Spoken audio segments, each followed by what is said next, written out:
आणि खरंच जगतामध्ये कुणी कुणाचं नाही बरं का, बहीण नाही, बाबू नाही, कुणीच कुणाचं नाही. आणि एक प्रमाण पण आहे बघा, ओ नाही नाही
कधीच नाही म्हणत. तुम्ही अजूनही एखाद्या वेळेस बघायचं, कोणीही वाहिनी लिहिल्यावरती सर्व समान करतात, गाण असू द्या किती काही असू द्या, तुम्हाला तेवढंच येणार आहे.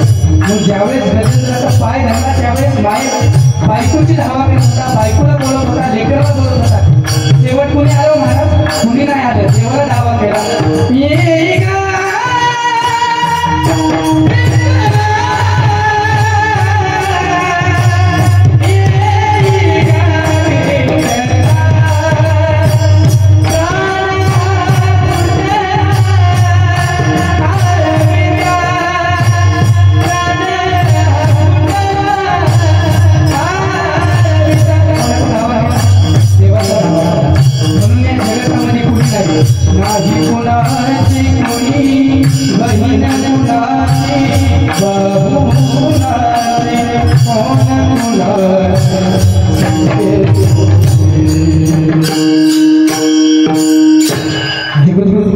सांगितलं या जगामध्ये कुणाचं नाही, कारण पैशापोटी कोणीही कुणाचं काही राहत नसतं. आणि पैसा झाला ना सर्वत्र